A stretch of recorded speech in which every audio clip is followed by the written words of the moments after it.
Isang payak na karapatan, isang simpleng hangarin, ang maging ligtas, igalang at magkaroon ng kapayapaan sa loob man ng silid-aralan, sa trabaho o sa pampublikong kalsada.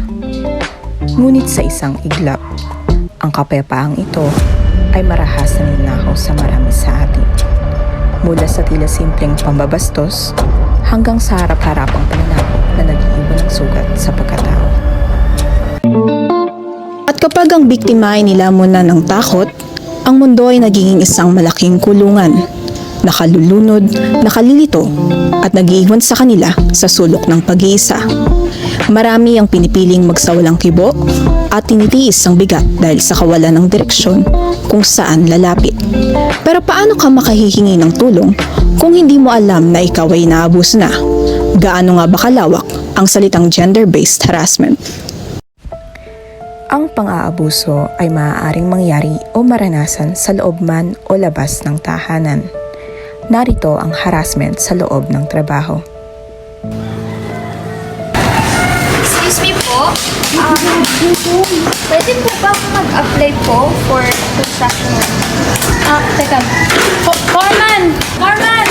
May naghahanap sa inyo dito. Mag-apply po. Sabi niya na kay Foreman na. Gandang araw po sir, mag-apply lang po sana. Ito yung resume.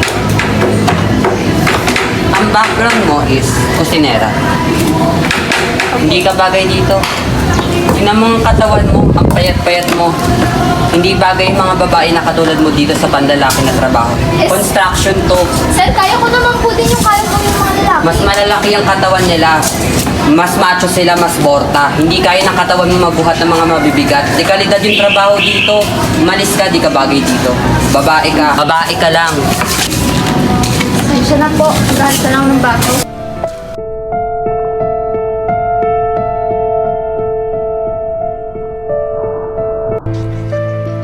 At maging sa digital na mundo, kung saan malaya dapat nating naipapahayag ang ating totoong pagkatao. Walang pader na nakaharang sa bagsik ng karahasan. Ang online gender-based harassment ay malupit na tumatama sa internet. Ang paggamit ng social media upang mag-iwan ng mapang-abusong komento, magbato ng pambabatikos, at mambuli sa isang tao dahil sa kanyang kasarian o ekspresyon ay isang krimeng gumigiba sa kapayapaan ng isip na nararapat sa bawat isa. Hindi rin ligtas ang mga pampublikong lugar na ating nilalakaran araw-araw sa kalsada, transportasyon at mga parke. Ang mga verbal na pambabasto tulad ng catcalling, ang mapanghamong pagsunod sa daan o mga malalaswang sumuestra ay tahasang pag-atake sa kaligtasan at dangal ng isang tao. Ang lansangan na para sa lahat ay ginagawang kulungan ng mga mapanirang sulyap at sipol. Pare, ano bang gusto mo sa mga babae ba? Ano pare? Ito ba? Yung mga ganyan. Magaganda. Sexy. Magaganda yung katawan. Ako gusto ko ganyan mga pare. Mabilis ko makukuha. Hoy! Mabasta sa mga ano ah! Parang basta yung bunganga namin. Teka nga, tol, tingnan mo. Parang sila pa yung galit. Tingnan nyo ang suot nyo. Ambisyosa to. Di ka naman mababastos kung hindi ka magpapabastos eh. Ang utak niyo yung problema, wala sa amin. Natural sa amin mga lalaki mag-init. Take it as compliment. Pinapaya mo naman ako sa kaibigan ko eh. Kasi wala kayong mahanap na ganito. Masalot kayo sa lipunan! Sa loob ng mahabang panahon sa Pilipinas, ang mga luhang ito ay nabaliwala. Itinuring na normal o hindi malinaw na nasakop ng mga naunang batas.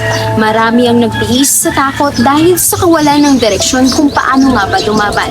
Ngunit ito ay inaasahang magbago nang isinilang ang Republic Act No. 11313 o ang Safe Spaces Act ng 2019.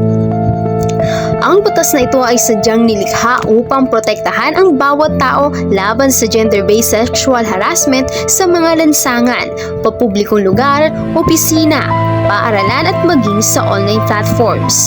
Ang layunin nito ay gawing mas ligtas, mas may pagkakapantay-pantay at may paggalang ang ating lipunan ng walang kinikilingang kasarian. Sa LTO-NCR, ang bawat isa ay may karapatang maging ligtas, iginagalang at pantay. Para sa mga kababaihan, tandaan, hindi tayo babae lang. Babae tayo. Babae tayo. Babae tayo. Babae tayo. Babae tayo. Babae tayo. Babae tayo. Babae tayo. Babae tayo.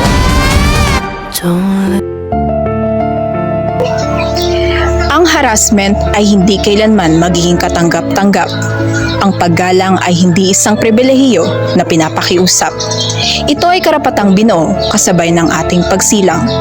Para sa bawat kabataang nagnanais maglakad sa lansangan ng walang pangamba. Para sa bawat manggagawang nagpapatulo ng pawis ng may dangal sa kumpanya. Tapusin na natin ang pananahimik. Maging boses ka sa dilim. Ibahagi ang mensahe ng Safe Space Act. Magtulungan tayong itatag ang isang lipunang walang puwang para sa pambabastos. At may malaking espasyo para sa pagmamahal at paggalang. Dahil ang ligtas na espasyo ay hindi pribilehiyo. Ito ay karapatan ng bawat tao.